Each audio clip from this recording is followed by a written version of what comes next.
Intermediate के विद्यार्थियों का हिंदी की कक्षा में स्वागत है। मैं हूं डॉक्टर वीरेंद्र शुक्ल।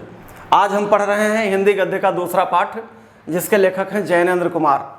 पाठ का नाम है भाग्य और पुरुषार्थ। अब देखें कि जैनेन्द्र कुमार का जो जीवन परिचय है ये आपसे पूछा जा सकता है। वैसे जो पहला पाठ है डॉक्टर वासुदेव श्रवण अग्रवाल का, तो डॉक्टर वासुदेव श्रवण अग्रवाल का जीवन परिचय बहुत महत्वपूर्ण है, लेकिन बोर्ड में पेपर कैसे आएंगे इसको किसी को पता नहीं होता। इसलिए आप जैनेन्द्र कुमार का भी जीवन परिचय एक बार देख जरूर लीजिएगा। तो ये हैं जैनेन्द्र कुमार जी, जीवन परिचय और इनकी रचनाएं देखिए। निबंध संग्रह, उपन्यास, कहानियाँ, संस्मरण और ढेर सारी बातें। तो इनका जीवन परिचय आप एक पेज में लिखेंगे। उसके बाद पाठ का नाम है भाग्य और पुरुषार्थ। भाग्य और पुरुषार्थ, पुरुषार्थ का मतलब व्यक्ति के द्वारा किया गया परिश्रम, व्यक्ति के द्वारा किया गया परिश्रम। तो भाग्य और पुरुषार्थ दो चीज़ें होती हैं। एक तो भाग्य होता है जिसे लेकर हम पैदा होते हैं, और दूसरा पुरुषार्थ है कि हम मानव शरीर पा करके क्या क्या काम कर सकते हैं। जो हम काम करते हैं वो हमारा पुरुषार्थ होता है। वैसे पुरुषार्थ शब्द में 4 शब्द हैं: धर्म, अर्थ, काम और मोक्ष। धर्म का अर्थ है अपने कर्तव्य का निर्वाह करना, अर्थ का मतलब है धन कमाना, काम का मतलब है कि जैसे हमारे माता पिता ने हमें पैदा किया है ऐसे अपने समान संतान को जन्म देना। और अगर ये तीनों काम ठीक से हो गए तो व्यक्ति को मोक्ष की प्राप्ति हो सकती है, मतलब स्वर्ग की प्राप्ति हो सकती है। तो एक है भाग्य, दूसरा है पुरुषार्थ। अगर किसी व्यक्ति का भाग्य नहीं साथ देता तो अपने पुरुषार्थ से वो सफलता पा लेता है। ये बहुत विद्वान हैं जैनेन्द्र कुमार जी। इन्होंने एक बहुत प्यारा निबंध लिखा है। आप इस निबंध को अपनी पुस्तक में पूरा पढ़ जाइए, क्योंकि जब आप पुस्तक पढ़े रहेंगे तो परीक्षा में जब गद्यांश या गद्यखंड आएगा तो आपको पता चल जाएगा कि ये कहाँ से आया हुआ है। और अगर आपने पाठ नहीं पढ़ा है तो आपका सारा गलत हो जाएगा। तो आप पूरे पाठ को पढ़ जाइए। अब हम आते हैं प्रश्न और उत्तर पर। ये देखिए शब्दार्थ हैं पाठ के। आइए अभ्यास और गद्यांश पर आधारित प्रश्न देखते हैं। ये है प्रश्न। अब सबसे पहले हम देखते हैं का। इसमें का है, ये पैरा आप पढ़ जाइए, पूरा पैरा बड़े आराम से पढ़ जाइए। पूरा पैरा आप पढ़ जाइए, तब बात बनेगी। गद्यांशों पर आधारित प्रश्नों के उत्तर दीजिए। देखिए, एक शब्द है सूर्योदय। हम जान गए हैं कि उदय सूरज का नहीं होता, सूरज तो अपेक्षितः अपनी जगह पर रहता है। ये पहला पैरा है। आप इस पूरे पैरा को पढ़ जाइए। चलती घूमती धरती ही है, फिर भी सूर्योदय शब्द हमको बहुत शुभ और सार्थक मालूम होता है। भाग्य को भी मैं इसी तरह मानता हूँ, वो तो विधाता का ही दूसरा नाम है। वे सर्वांतर्यामी और सार्वकालिक रूप में हैं, उनका अस्त ही कब है कि उदय हो। यानी भाग्य के उदय का प्रश्न सदा हमारी अपेक्षा से है। धरती का रुख सूरज की तरफ हो जाए, यही उसके लिए सूर्योदय है। ऐसे ही मैं मानता हूँ कि हमारा मुख सही भाग्य की तरफ हो जाए तो इसी को भाग्योदय कहना चाहिए। आप पूरा पैरा पढ़ जाइए। अब इसी गद्यांश पर आधारित 5 प्रश्न आपसे पूछे जाएंगे। देखिए, प्रश्न नंबर 1, उपयुक्त गद्यांश का संदर्भ लिखिए। तुरंत लिखिए। प्रस्तुत गद्यांश हमारी पाठ्य पुस्तक हिंदी के भाग्य और पुरुषार्थ नामक पाठ से लिया गया है। इसके लेखक श्री जैनेन्द्र कुमार जी हैं। और हाँ, पाठ का नाम, पुस्तक का नाम और लेखक का नाम इसे काले से कर दीजिएगा, अंडरलाइन कर दीजिएगा, हाईलाइट कर दीजिएगा, जिससे आपकी कॉपी जांचने वाला परीक्षक सबसे पहले इसे ही देखे और सही मान करके आपको पूरे नंबर दे दे। प्रश्न नंबर 2, विधाता का दूसरा नाम क्या है? अब इसमें देखिए कि विधाता, देखो वह तो विधाता का ही दूसरा नाम है। इससे पहले देखिए कि भाग्य को मैं भी इसी तरह मानता हूँ, वो तो विधाता का ही दूसरा नाम है। मतलब विधाता का दूसरा नाम भाग्य है। ये उत्तर छिपा था, मिल गया आपको। तीसरा देखिए, लेखक ने भाग्योदय को किस रूप में माना है? लेखक ने भाग्योदय को किस रूप में माना है? ये आप पढ़ने के बाद देखो, इसी को भाग्योदय कहना चाहिए।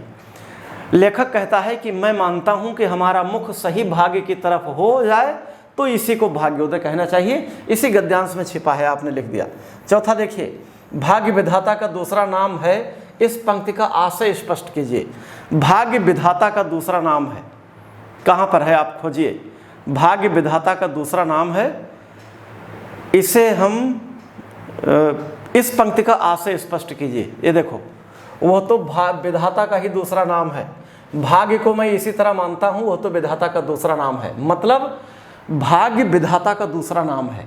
और भाग्य कैसे बनता है? हमारे अच्छे कर्मों से। अगर हम अच्छे कर्म करेंगे तो हमारा भाग्य बनता है, और वही ईश्वर का दूसरा नाम है। पांचवा देखिए, गद्यांश के रेखांकित अंश की व्याख्या कीजिए। देखो बहुत लंबा चौड़ा उत्तर आपको नहीं देना है, आपको तो लाइन छांट कर 2-3 लाइनों में उत्तर लिख देना है, 1 लाइन में उत्तर लिख देना है, आपको 2 नंबर मिल जाएंगे। कभी आप सोचो पूरा गद्यांश भर दूं, समय बहुत जाएगा।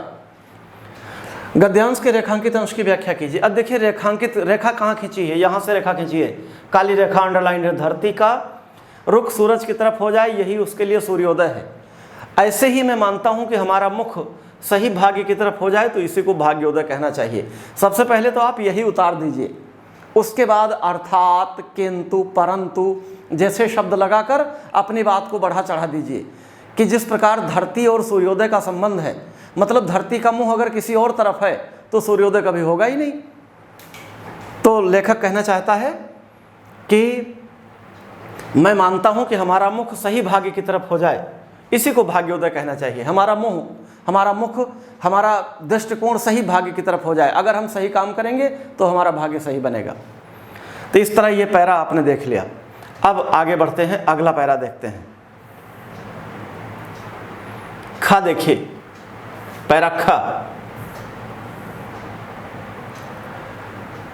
पैरा खा में है, मैं मानता हूं कि दुख भगवान का वरदान है। अहम और किसी औषध से गलता नहीं, दुख ही भगवान का अमृत है। वह क्षण सचमुच ही भाग्योदय का हो जाता है अगर हम उसमें भगवान की कृपा को पहचान लें। उस क्षण यह सरल होता है कि हम अपने से मुड़ें और भाग्य के सन्मुख हों। बस इस सम्मुखता की देर है कि भाग्योदय हुआ। असल में उदय उसका क्या होना है? उसका आलोक तो कण कण में व्याप्त तो सदा सर्वदा है ही। उस आलोक के प्रति खुलना हमारी आंखों का हो जाए, बस उसी की प्रतीक्षा है। साधना और प्रयत्न सब उतने मात्रा के लिए हैं। प्रयत्न और पुरुषार्थ का कोई दूसरा लक्ष्य मानना बहुत बड़ी भूल करना होगा, ऐसी चेष्टा व्यर्थ होगी। अब पहला प्रश्न है कि प्रस्तुत गद्यांश के लेखक के पाठ का नाम लिखिए। तुरंत लिख दीजिए, भाग्य और पुरुषार्थ, लेखक जैनेन्द्र कुमार। दूसरा प्रश्न क्या है? लेखक ने भगवान का वरदान किसे माना है?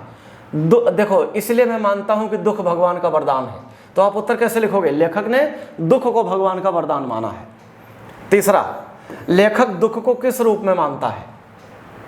अब देखो, लेखक दुख को भगवान के वरदान के रूप में मानता है। लेखक दुख को भगवान के वरदान के रूप में मानता है, उत्तर निकला हुआ सही है। लेखक के अनुसार भाग्योदय कब होता है? अब आप इसमें पढ़ो, लेखक के अनुसार भाग्योदय कब होता है? असल में उदय उसका क्या होना है? देखो, इस सम्मुखता की देर है कि भाग्योदय हुआ, वह क्षण सचमुच ही भाग्योदय का हो जाता है अगर उसमें हम भगवान की कृपा को पहचान लें। जब हम भगवान की कृपा को पहचान लेते हैं तो हमारे लिए भाग्योदय हो जाता है। ये उत्तर हो गया। पांचवा देखिए, गद्यांश के रेखांकित अंश की व्याख्या कीजिए। कहाँ रेखांकित है? देखिए ऊपर वाला। इसीलिए मैं मानता हूं कि दुख भगवान का वरदान है, अहं और किसी औषध से गलता नहीं, दुख ही भगवान का अमृत है। दुख भगवान देता है, सुख भी भगवान देता है। तो लेखक कहता है दुख भगवान का वरदान है, क्योंकि दुख में हम कई लोगों को परख लेते हैं, कई आदमियों को देख लेते हैं जो आपके सबसे ज़्यादा नज़दीकी होते हैं। अगर वो दुख में काम आते हैं तो आपके सच्चे मित्र हैं, और आपका साथ छोड़ दे तो फिर कैसे मित्र? तो दुख को भगवान का वरदान समझना चाहिए, और दुख के बाद ही सुख आता है। अब एक पैरा और देख लेते हैं, कोई एक अच्छा सा पैरा देख लें।